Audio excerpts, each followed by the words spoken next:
अस्सलाम वालेकुम सब देखने और सुनने वालों को बिस्पाल की तरफ से खुश आमदीद। आज मैं आपके साथ जो चीज़ें शेयर करने जा रहा हूँ ये वो चीज़ें हैं कि जो लोग यहाँ पे आके घर ख़रीदते हैं और घर ख़रीदने से पहले उन्हें किन किन चीज़ों का ख्याल रखना चाहिए, कहाँ कहाँ से किस किस एस्पेक्ट से आपको चीज़ों का मुशाहिदा करके घर ख़रीदना चाहिए।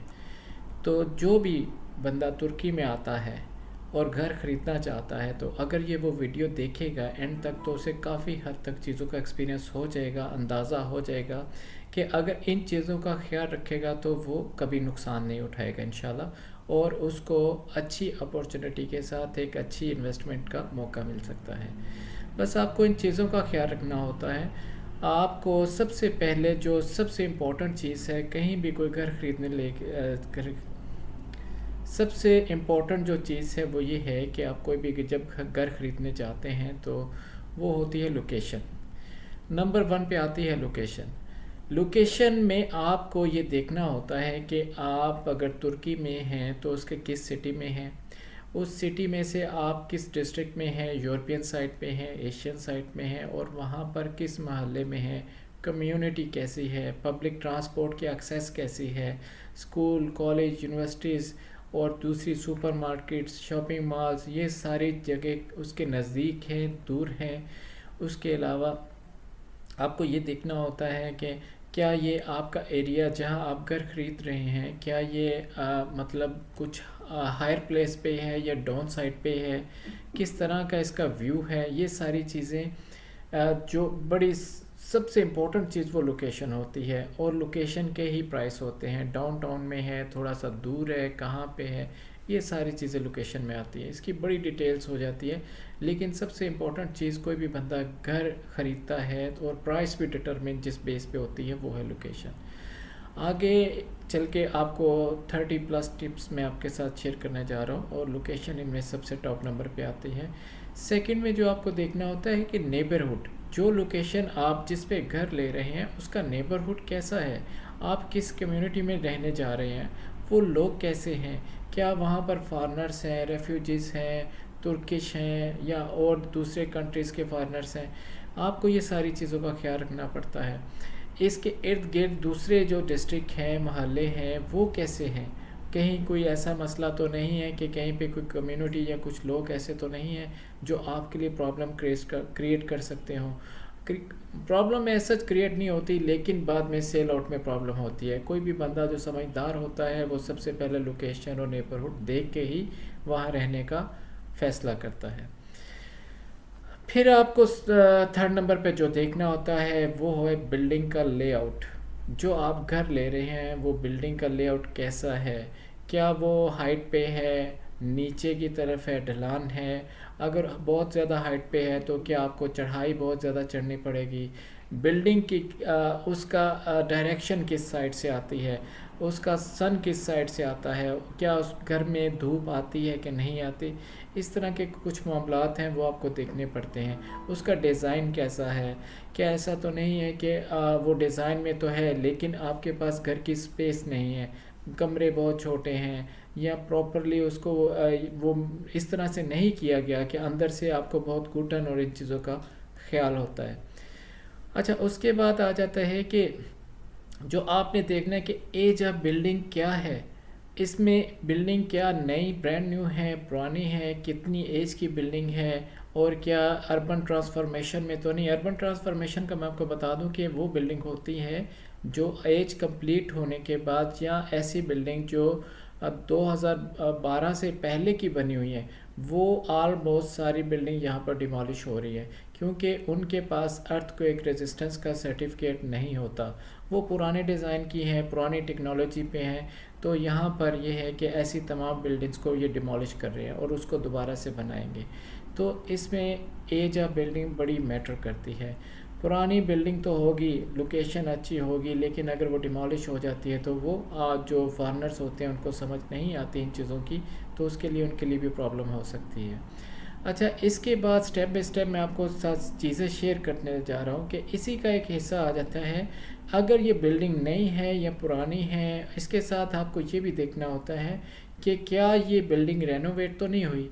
ऐसी भी बिल्डिंग्स होती हैं जो पुरानी होती है, उनको पूरी तरह से रेनोवेट किया जा सकता है, या उस अपार्टमेंट को भी रेनोवेट किया जा सकता है। अगर तो अपार्टमेंट रेनोवेट हुआ है तो फिर तो आपको बिल्डिंग देख के अंदाज़ा हो जाएगा कि ये अपार्टमेंट रेनोवेट हुआ है। लेकिन कम्प्लीटली बिल्डिंग रेनोवेट हुई है तो उसके लिए थोड़ा मुश्किल हो जाता है। काफ़ी सारी जो चीज़ें होती है टेक्निकली देखने के लिए वो बंदा नहीं समझ पाता, और जो लोग दिखाने वाले होते हैं वो चीज़ें नहीं बताते अनटिल अनलेस जब तक आपके पास उसकी एक्सपर्टीज़ रिपोर्ट नहीं आती, और उसको भी लोग पढ़ना नहीं जानते हैं कि वहाँ पर कैसे पता चलेगा कि ये बिल्डिंग रेनोवेटेड है, ब्रांड न्यू है, या फिर पुरानी को उन्होंने इस तरह से रेनोवेट कर दिया गया है कि ये बिल्कुल नई कंसिडर होती है। तो ये चीज़ें सारी आपको देख के ही फैसला करना पड़ता है। कुछ बिल्डिंग्स ऐसी होती हैं जो अंडर कंस्ट्रक्शन होती हैं, मतलब उन्होंने ग्रे स्ट्रक्चर खड़ा कर दिया है, उसकी प्राइसेस ऑब्वियसली डिफरेंट होगी क्योंकि वो कंप्लीट होने तक उसकी प्राइसेस बहुत ऊपर चली जाती है।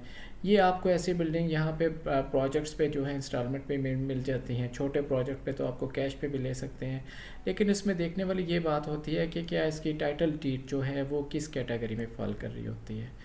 उसके बाद आ जाता है कि क्या जो आप घर ख़रीदने जा रहे हैं इसके सारे एनओसीज क्लियर हैं कि नहीं। हाँ, क्या आप इस घर में रिहाइश यानी कि खुद से रह सकते हैं कि नहीं, अथोराइज हैं कि नहीं है, इसका तापू किस टाइप का है।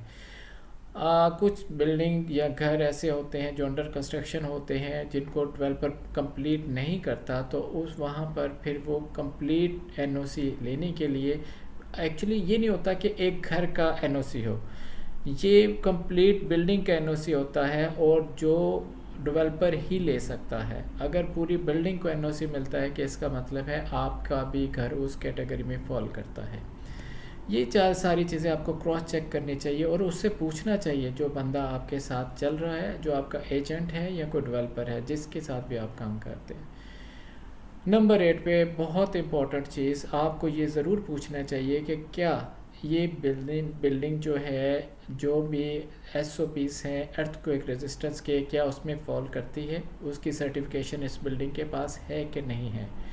2012 के बाद जो भी बिल्डिंग्स बन रही हैं इस्तांबुल में, तुर्की में, ये अर्थक्वेक जो रेजिस्टेंस सर्टिफिकेट के बिना वो अप्रूव ही नहीं हो पाती, उनको इस्कान ही नहीं मिल सकता। तो ये जहन में रखिएगा, लेकिन फिर भी आपको ज़रूर पूछना चाहिए, इसी से आपको अंदाज़ा हो जाएगा कि ये बिल्डिंग कितनी पुरानी है।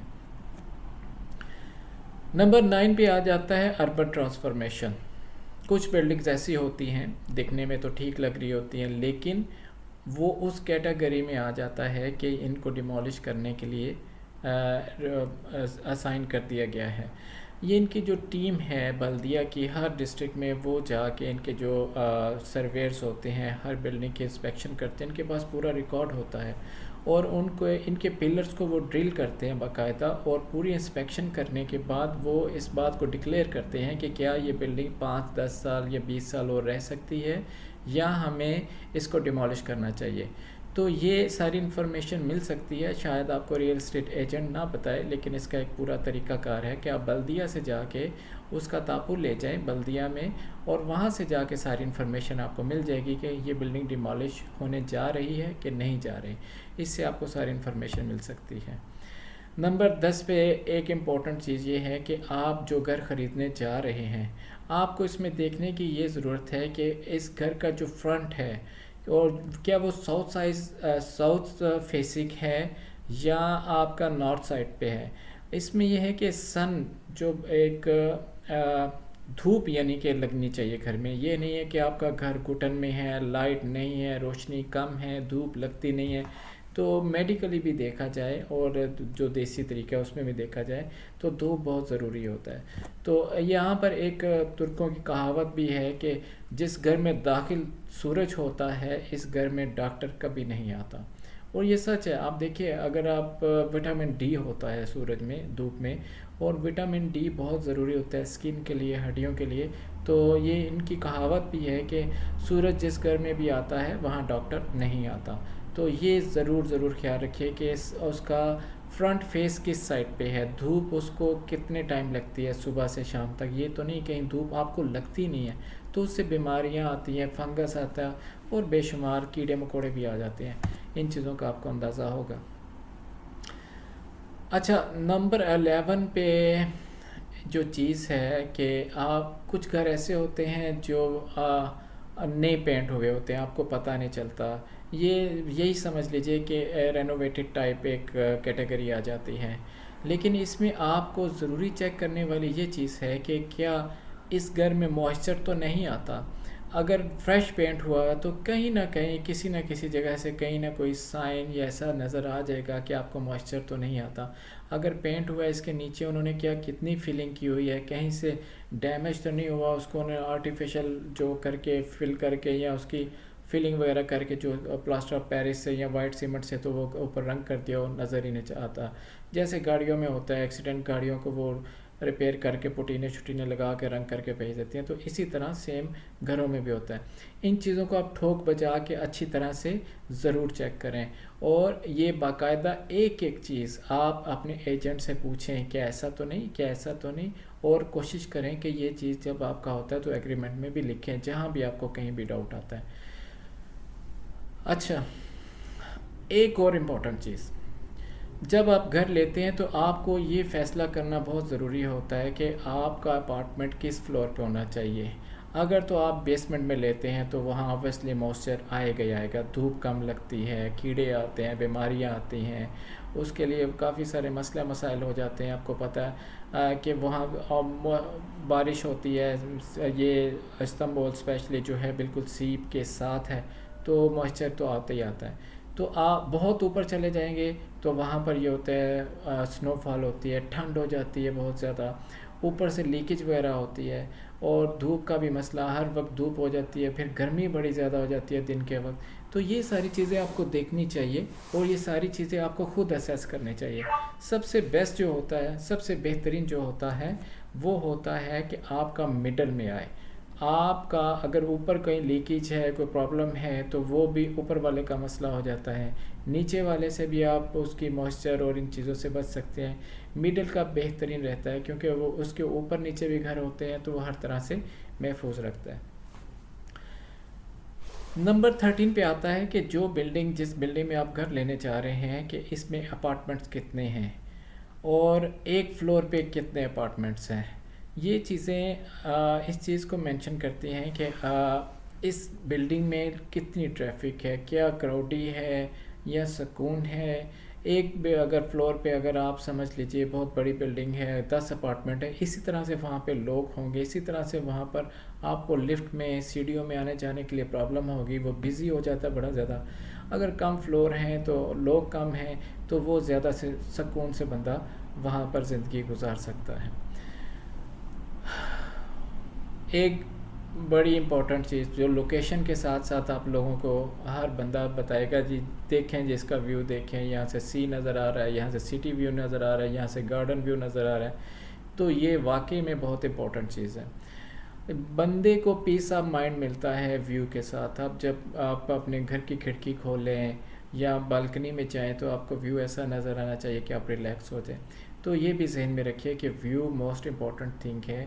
अगर आप अपने टीवी लॉन्च में बैठते हैं या बालकनी में आते हैं तो एटलीस्ट आपको व्यू ऐसा आना चाहिए कि आपको रिलैक्स करें, ना कि टेंशन में आए आप।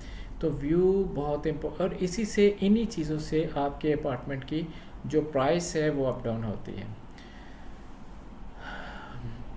एक बहुत इम्पोर्टेंट टिप है, आपने पढ़ लिया होगा, कोई भी घर लेते हैं आप, किसी तरह का भी घर लेते हैं, आप ये जहन में रखिए और इसे जहन नशीन अच्छी तरह से कर लिए कि इसे 2 टाइम देखें।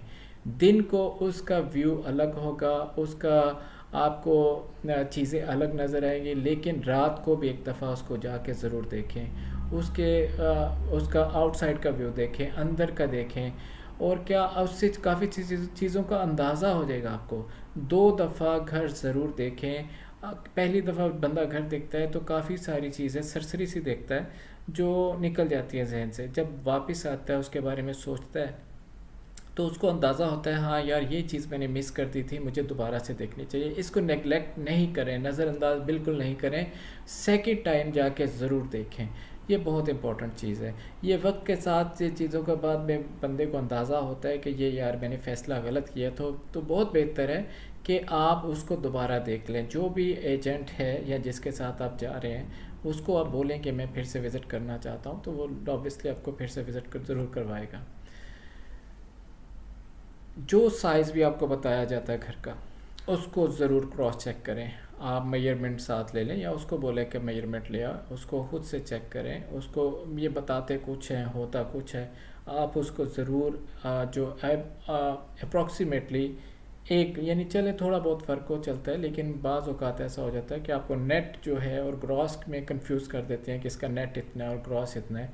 तो बहुत बेहतर है कि आप खुद जाके अंदाज़ा कर लें कि इसका ग्रॉस मीटर कितना है, नेट मीटर कितना है। उससे आपको ये भी अंदाज़ा हो सकता है कि क्या आप इसको अगर फर्निश्ड करना चाहते हैं तो क्या ये सूटेबल है कि यहाँ इसको आप डबल बेड रखें या बंकर बेड बच्चों के लिए रखें, या आप यहाँ पर सोफ़ा कम बेड रख सकते हैं, कॉर्नर सोफ़ा रख सकते हैं। तो मेजरमेंट ज़रूर लें, किसी तरह से भी लें। उसको अब ये बोल सकते हैं कि मैंने अपना फ्री फर्नीचर चॉइस करना है, उसको सिलेक्ट करना है, तो उसके लिए मुझे मेजरमेंट ज़रूरी है। अब जो भी बिल्डिंग्स बन रही हैं यहाँ पे इस्तांबुल में, उसमें जो बेसमेंट है इसको अलाउ नहीं किया गया, वो बंद कर दी गई हैं। बेसमेंट के बजाय अब यहाँ पर एक्स्ट्रा स्टोरेज दी जाती है। जो भी घर हैं, जो उस बिल्डिंग में लोग रह रहे होते हैं, उनके लिए अलहदा से एक्स्ट्रा स्टोरेज दी जाती है, या कार पार्क दे दिया जाता है, तो या स्विमिंग पूल या सोशल एक्टिविटीज़ या इस तरह की चीज़ें दे दी जाती हैं। तो ये सारी चीज़ें आप अच्छी तरह से उससे पूछें रियल एस्टेट से कि क्या इस घर के साथ मुझे स्टोरेज मिलेगी या कार पार्क मिलेगा। अगर कार पार्क मिलेगा तो कितनी गाड़ियों के लिए, एक के लिए, दो के लिए। और ये अगर कोई ये चीज़ें नहीं है तो अब कुछ कंपनीज़ ने ऐसे भी किया हुआ है कि मीटिंग हॉल्स बना दिए हुए हैं, तो वो भी अगर उसकी एक्सेस है तो उसका क्या तरीक़ाकार है। ये सारी चीज़ें बताने का मकसद ये है कि ये एक्चुअली जो बंदा देख लेता है, ज़हन नशीन कर लेता है, तो उसके लिए बड़ी आसानी हो जाती है। उसको अंदाज़ा हो जाता है कि मुझे किस किस एस्पेक्ट से देख के घर को लेना है। घर एक ऐसी चीज़ है कि जो रोज़ रोज़ नहीं ली जा सकती, तो उसके लिए आपको मैक्सिमम, बिल्कुल जल्दी ना करें, मैक्सिमम वर्क करके उसको सेलेक्ट करें। दिन के वक्त जब भी आप जाते हैं, मेरी बात ये भी इम्पोर्टेंट चीज़ है, दिन के वक्त जब भी जाते हैं आप जाएंगे देखेंगे कि एजेंट ने सारी लाइट्स ऑन कर दी है, लश बश आपको सारा नज़र आ रहा है।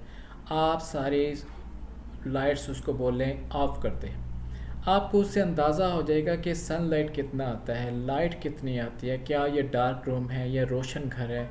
ये एक बड़ी इंपॉर्टेंट चीज़ है, इसको भी ज़हन में ज़रूर रखिएगा। उसको बोलें कि लाइट सारी ऑफ़ कर दो, मैं एक दफ़ा देखना चाह रहा हूँ कि ये बिना लाइट के ये घर में रोशनी कितनी आती है। आप हमेशा घर की सारी खिड़कियाँ खोलें, उसकी क्रॉस वेंटिलेशन चेक करें, दरवाज़े खोलें, चेक करें कि क्या हवा का गुज़र यहाँ से कितना होता है, किस डायरेक्शन से होता है। उससे भी आपको काफ़ी सारी चीज़ों का अंदाज़ा हो जाएगा। ऑक्सीजन आपको अंदाज़ा हो जाएगा किस लेवल की मिलती है, और क्या ये तो नहीं स्मेल आती है बाहर से, कुछ इस तरह का मसला है, तो वो भी आपको इन चीज़ों से पता चल जाएगा। वेंटिलेशन का आपको अच्छी तरह से हो जाएगा। स्मेल की, अगर घर घुटन में है, बंद है, वेंटिलेशन नहीं हो रही, तो ऑब्वियसली वहाँ पर स्मेल आ सकती है। तो ये चीज़ों का भी आप ज़रूर ख्याल रखिएगा। मैं आपको पहले भी बता चुका हूँ कि आप कोई भी घर लेते हैं तो कोशिश करें कि मिडल में, यानी कि ना तो बहुत टॉप पे जाएं ना बहुत लो पे जाएं, आप उसके मिडल में जो फ्लोर है वो सबसे बेस्ट आता है। तुर्की में ये है कि जितना ऊपर जाते जाएंगे, जितना ऊपर वाला फ्लोर परचेज़ करेंगे, उतनी अपार्टमेंट की प्राइस ज़्यादा होती है। लेकिन मेरे ख़्याल में मिडल का बहुत अच्छा होता है। मिडल से आपको एक तो एक्सेस भी इजी हो जाती है, बहुत ऊपर नहीं, कुछ लोगों को हाइट फोबिया भी होता है, तो वो मिडल में ठीक रह जाता है। रोशनी भी आती है, वेंटिलेशन भी ठीक होती है, कहीं से लीकेज, सीपेज या इस तरह के मसले मसाइल को भी नहीं का वो सामना करना पड़ता। नंबर आप बाथरूम देखें कि एक घर में है, जो अपार्टमेंट है उसमें कितने बाथरूम हैं, इंडियन सीट्स कितनी हैं, जो इंग्लिश सीट हैं वो कितनी हैं, और क्या वो बाथरूम के साइज़ प्रॉपर हैं। क्या ऐसा है कि वहाँ शावर लेने के बाद आप इजीली, मतलब वॉशरूम और ये शावर की सारी स्पेस ठीक है, ये बहुत ज़्यादा तंग तो नहीं है, कोई मसला तो नहीं है। कुछ यहाँ पे ऐसा भी है कि वाशरूम के अंदर ही लॉन्ड्री का सिस्टम होता है, तो क्या उसकी भी प्रॉपर स्पेस है। और ये सारी चीज़ें जहन में रखें।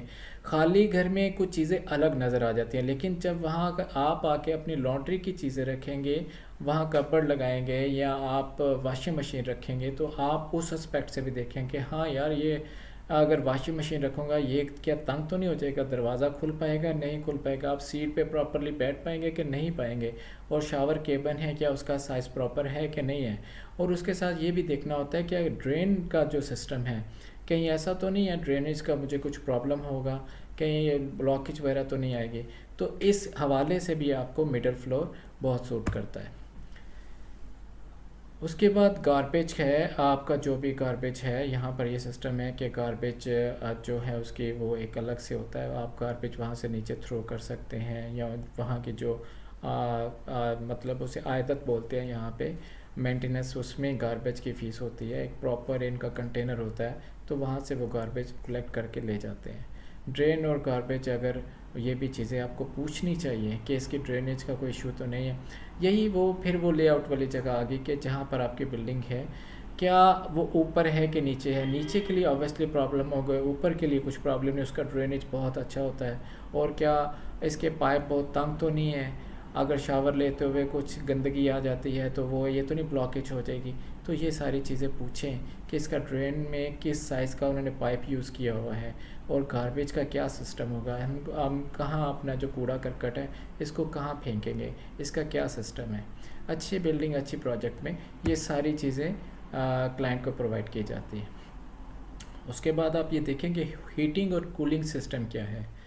अभी जो लेटेस्ट टेक्नोलॉजी में जो यहाँ पे घर बन रहे हैं, जो अपार्टमेंट या प्रोजेक्ट्स बन रहे हैं, इनकी जो भी हीटिंग सिस्टम है ये अंडरग्राउंड होता है। इसमें आपको नज़र नहीं आए कि कहीं के बाहर वो हीटर लगे हुए या पाइप शाइप नज़र, तो ये सारा अंडरग्राउंड होता है। लकड़ी के जो होते हैं फर्श जो होते हैं वो लकड़ी के होते हैं, और इसके नीचे इनका वो वाटर हीटिंग सिस्टम होता है। एक्चुअली बहुत अच्छा होता है, इकनॉमिकल भी होता है, और घर को भी बड़े बहुत अच्छे तरीके से वो गर्म रखता है। फिर इसमें वही बात आ जाती है कि अगर आपका फ्लोर मिडल में है तो इन दोनों हवाले से आपका घर हीटिंग और कूलिंग दोनों में गैस और इलेक्ट्रिक कम कंज्यूम करेगा। क्यों? ऊपर वाले ने भी ऑब्वियसली ऑन किया होगा और नीचे वाले ने भी किया होगा, इन दोनों से आपके घर पे इफ़ेक्ट होता है। उसके बाद फिर जो प्रोजेक्ट होते हैं, हर एक का मेंटेनेंस फ़ीस होती है, चार्जेस होती है, उसमें वो डिक्लेयर कर देते हैं कि इस अमाउंट के अगेंस्ट आपको ये फैसिलिटीज़ दी जाएंगी। आपको मतलब कोई इलेक्ट्रिसिटी का प्रॉब्लम है, वाटर का है, ड्रेन का है, गार्बेज का है, या कोई भी इशू आता है तो इस अमाउंट में ये फैसिलिटी दी जाएंगी। इसके साथ सोशल एक्टिविटीज़ कुछ होती हैं, स्विमिंग पूल, सोना, बाथ, जिम, ये भी उसमें सम टाइम शामिल होती हैं। तो ये सारी चीज़ें आपको इसलिए बता रहा हूँ कि ये आप उस बंदे से पूछें जो भी आपका एजेंट है कि मुझे बताओ कि इसकी मेंटेनेंस फ़ीस क्या है और इसमें कितने कितने चार्जेस आते हैं, और इसके अगेंस्ट मुझे कौन कौन सी फैसिलिटी मिलेगी। अब नंबर 25 पे आ जाता है कि हमेशा जो भी आप घर लेते हैं उसकी प्राइस को एनालाइज करें, ज़रूर करें, उसको मार्केट के लिहाज से देखें कि अगर आप ये घर ले रहे हैं, लेट्स से 1 मिलियन का घर ले रहे हैं, तो उसके सराउंडिंग में या इस टाइप की बिल्डिंग में ये घर कितने का कास्ट कर रहा है। ये सारे एनालिसिस होते हैं रियल एस्टेट एजेंट्स के पास, वो आपको अच्छी तरह से मार्केट का एनालिसिस दे सकता है। लेकिन इसके बावजूद भी आप अपने तौर पे भी हक रखते हैं कि आप मार्केट का एक सर्वे करें और एनालाइज करें, कहीं आप घर महंगा तो नहीं ले रहे, आपकी इन्वेस्टमेंट ज़्यादा तो नहीं लग रही है इस घर के अगेंस्ट, यानी इतनी वर्थ का नहीं है जितने का आप उस पर इन्वेस्ट कर रहे हैं। 26 पे आता है कि घर की वैल्यू को आप किस तरह से असेस करते हैं। यहाँ पर जो कॉमन फार्मूला होता है, एक तो रेंटल वैल्यू पूछते हैं कि कोई भी घर लेने से पहले, चाहे आपने रेंट पे नहीं देना, फिर भी पूछते हैं कि इस घर की रेंटल वैल्यू कितनी होगी। उससे भी आपको अंदाज़ा हो जाता है कि हाँ ये मैं घर इतने का ले रहा हूँ तो इसकी रेंटल वैल्यू इतनी है, तो आपको वो परसेंटेज निकाल सकते हैं 6 to 7%, 8%। यहाँ अगर इतना आपको रेंटल वैल्यू मिल रहा है तो it's a very good investment. बहुत अच्छा रेंट है। इसका एक जो कॉमन फार्मूला है वो भी मैं यहाँ पर आपके साथ शेयर कर देता हूँ कि अगर लेट से एक घर है जिसका 2000 रेंट है और आप उसको मल्टीप्लाई बाय 215 करें तो उस घर की कीमत जो निकलती है वो 4,30,000 निकलती है। ये एक कॉमन फार्मूला है जिससे एक अंदाज़ा हो जाता है। ये एग्जैक्टली नहीं होता, थोड़ा ऊपर नीचे होता रहता है। ये तो एक कॉमन फार्मूला है कि अगर घर है उसका 2000 किराया तो उसको इस तरह से मल्टीप्लाई करें तो उसको वो आपके, इसका मतलब है वो घर आपका 4,30,000 का। अगर वो 10,000 का है उसको आप मल्टीप्लाई बाई 215 करें तो उसकी ऑब्वियसली प्राइस भी फिर ज़्यादा हो जाएगी। तो ये एक स्टैंडर्ड फार्मूला है जो टेक्निकली यहाँ पे लोग देखते हैं। घर लेने के लिए आपको ऑब्वियसली घर की कीमत के अलावा आपको ये देखना चाहिए कि इसके ऊपर एडिशनल एक्सपेंसेस कितने आते हैं। रियल एस्टेट का जो एजेंट है वो कितना कमीशन आपके साथ चार्ज कर रहा है, आपको टैक्सेस कितने पे करने हैं, तापू लेने तक आपको कौन कौन सी फॉर्मेलिटीज़ पूरी करनी है और कहाँ कहाँ पे कौन कौन सा खर्चा करना है, एक्सपर्टीज़ कितने की होती है और डोनर सरमाया कितना है। ये सारी चीज़ें आप रियल एस्टेट एजेंट से पूछें और वो बताएगा आपको। और इसको बेहतर होता है कि नोट करते जाएं। आप ऑब्वियसली एक चीज़ है कि एक्सपर्टीज़ की प्राइसेस सेम होती है, डोनर सरमाया सेम होता है, घर जितने का भी हो। डिपेंड करता है आपके कमीशन पे जो आप रियल एस्टेट को एजेंट को देते हैं। और अगर घर कम कीमत का है तो उसका कम होगा, अगर ज़्यादा कीमत का है तो ज़्यादा होगा। इसी तरह 4% जो होता है वो टाइटल डीड फीस होती है, वो भी प्राइस पे डिपेंड करता है। अगर घर महंगा है तो ऑब्वियसली उसका 4% ज़्यादा बनता है, अगर कम प्राइस में है तो उसको 4% कम लिखा जाता है। और कुछ प्रोजेक्ट्स ऐसे हैं जो टाइटल फ़ीस नहीं चार्ज करते। ये आप लाजम पूछे, ये ना हो कि आपको इन्फॉर्मेशन नहीं हो और रियल एस्टेट का जो एजेंट है वो अपनी उसके साथ अंडरस्टैंडिंग करके आपसे एक्स्ट्रा वो चार्ज कर ले। इन चीज़ों का भी ज़रूर ख्याल रखें। मैं किसी को ब्लेम नहीं करता, मैं एक प्रैक्टिस बता रहा हूँ आपको कि आप इन चीज़ों को देख के अपनी चीज़ों को, अपने पैसे को और अपनी प्रॉपर्टी को सिक्योर कर सकते हैं। नंबर 28, हमेशा घर लेने से पहले ज़रूर चेक करवाएं कि आपका तापू यानी जो घर ले रहे हैं उसका तापू का स्टेटस क्या है। क्या इसके ऊपर कोई लायबिलिटी तो नहीं है, क्या इसके ऊपर मॉर्टगेज तो नहीं है, क्या इसके ऊपर वरासत तो नहीं है। ये सारी चीज़ें चेक करना रियल एस्टेट एजेंट की रिस्पॉन्सिबिलिटी होती है। वो आपको चेक करके बताएगा कि इस घर का कहीं पे किसी किस्म का लायबिलिटी, वरासत या मॉर्टगेज वगैरह सीन तो नहीं है। तो ये सारी चीज़ें, ये स्पेशली आमतौर पर उन जगहों पे होता है जो गली मोहल्ले में होते हैं, जो प्रोजेक्ट्स पे होते हैं वहाँ पर ऐसा जैसे इशू नहीं होते। लेकिन जो छोटे घर होते हैं, जो हमारे पाकिस्तानी, इंडियन या दूसरे कंट्री से भाई आते हैं वो परचेज़ करते हैं, तो उनको इन चीज़ों का पता नहीं होता। तो ये ज़रूर चेक करवाइएगा प्लीज़। नंबर 29, मैंने आपको पहले बताया कि कुछ प्रॉपर्टीज़ ऐसी होती हैं जिसके ऊपर 4% इंक्लूडिंग प्राइस होता है, यानी कि ऑब्वियसली वो 4% होता है लेकिन वो प्राइस में इंक्लूड होता है और क्लाइंट को नहीं पता होता। एजेंट को वो बता देते हैं, आगे एजेंट सम टाइम क्लाइंट को बताते हैं, सम टाइम नहीं बताते। एज़ पर लॉ ये है कि 2% बायर पे करता है और 2% सेलर पे करता है। तो लेकिन यहाँ पर अगर प्रोजेक्ट पे जाएं तो वहाँ तो नेगोशिएट किया जा सकता है कि हम एज़ पर लॉ पे करेंगे। और कुछ प्रोजेक्ट इस पे एग्री होते हैं, कुछ नहीं होते। कुछ प्रोजेक्ट पे आपको 4% पे करना पड़ता है और कुछ प्रोजेक्ट पे आपको कुछ भी नहीं पे करना पड़ता। ये कुछ ऐसे प्रोजेक्ट्स होते हैं जिनकी एफिलिएशन गवर्नमेंट के साथ होती है, तो वहाँ पर टैक्सेस की काफ़ी रिलैक्सेशन होती है। इम्पॉर्टेंट चीज़ है, इसके ऊपर मैं पहले वीडियो भी बना चुका हूँ, मैं सबको बता चुका हूँ कि जो भी आपने पेमेंट करनी है, जो भी आपकी डील होती है, जो तापू पे प्राइस लिखी जाती है, वो आपको ऑब्वियसली थ्रू बैंक ही करनी चाहिए। और डिस्क्रिप्शन में पूरी डिटेल लिखनी चाहिए कि आरसा नंबर कौन सा है, अदा नंबर कौन सा है, अपार्टमेंट नंबर कौन सा है, किस फ्लोर पे है, कौन सा डिस्ट्रिक्ट है, ये पूरी डिटेल आपके साथ मेंशन करनी चाहिए। और टैक्स से बचने के लिए होता यह है कि अगर 1 मिलियन का घर है तो अगर आपने उसके ऊपर 4 लाख लिखवाया है तो रिमेनिंग 600,000 जो है 6 लाख रुपया आपको अगर देना है वो भी आप इसी तरह से ट्रांसफ़र करेंगे, लेकिन उसके किसी दूसरे अकाउंट में या पर्सनल अकाउंट में, और उसकी डिस्क्रिप्शन में भी ये ज़रूर लिखिएगा। ये बड़ी ज़रूरी चीज़ें हैं, ये फॉरनर्स को काफ़ी हद तक सिक्योर कर सकती हैं।